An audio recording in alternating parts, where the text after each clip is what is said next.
What's up? What's happening? What is going on, everybody? Everybody other than, let's say, Tom Brady has had a really bad season as a quarterback. That doesn't mean that you're not a great quarterback. It just kind of means that you had a down year. I'm Mike Cantalupo, and today we present 10 horrible seasons by great NFL quarterbacks. And a huge shout out to Nick Browne for suggesting this video. Drew Brees, 2003, he was replaced by Doug Flutie mid-season because he averaged just 5.9 yards per completion, 11 touchdowns versus 15 picks, and the Chargers finished with a 4-12 record. Steve Young, 1986. It was his sophomore year and his first season as a starter. He lost 12 of 14 starts, 8 touchdowns versus 13 picks. He was traded to San Francisco after the season. It was there where he replaced Joe Montana and went on to win 3 Super Bowl rings. Peyton Manning, 2015. He was a 5-time NFL MVP, all-time leader in passing yards and passing touchdowns, but it was his final season in Denver that was a disaster, at least statistically. 9 touchdowns, 17 interceptions, 67.9 rating. He was bailed out by his defense. He was injured. He was replaced by Brock Osweiler for 6 games. He still won the Super Bowl, but it was not his own doing. Dan Marino, 1999, one of the most prolific passers ever. He was a 9-time Pro Bowler. He was horrible in his final year with the Dolphins in 99. 12 touchdowns, 17 interceptions, barely completed over half his passes. Marino's final NFL game is just a mess. 62-7 loss against the Jaguars.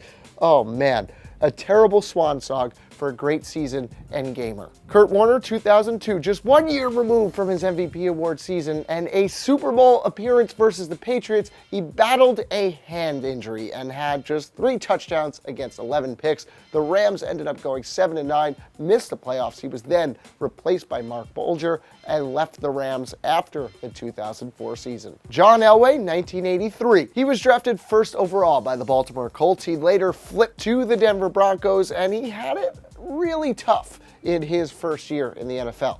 7 touchdowns, 14 picks, 54.9 NFL QB rating. They still made the playoffs. Obviously, Elway got okay after his rookie season. Brett Favre, 2010. He led the Vikings to the NFC Championship game in 2009, and he had one of his best statistical seasons ever, but 2010 was a disaster. 11 touchdowns, 19 picks, 5 wins, 8 losses, suffered a shoulder injury and concussion injuries.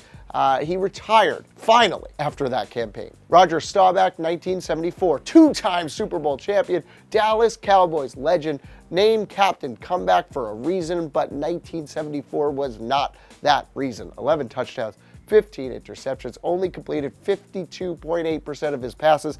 Cowboys missed the playoffs, even though they had an 8-6 record. Terry Bradshaw, 1971. He's a 4-time Super Bowl champion with the Steelers. Of course, he's won multiple Super Bowls with the Steelers, but a lot of his seasons were made up because of great defenses. 13 touchdowns, 22 interceptions in his sophomore season. He had a really rough relationship with Coach Chuck Noll. He did eventually lead a dynasty in the 70s, but again, it was because of the defense. Johnny Unitas, 1972. Definitely the NFL's best quarterback in the 70s and 80s. He's the 3-time NFL champion. Chalk on 3 MVPs along with that. His last season with the Baltimore Colts was an absolute mess, though. He lost 4 of 5 starts, 4 touchdowns, 6 picks. He was then replaced by a guy named Marty Dombrez. Who? Dombrez? Yeah, I think. I don't know. What do you think was the worst season for a great NFL quarterback? Join me in the comment section below. If you like this video, learn a thing or two, let me know. Sorry about my stuffed nose. I just can't help it. I'm in Spain, though. That's pretty cool. Until next time, I'm Mike Cantalupo.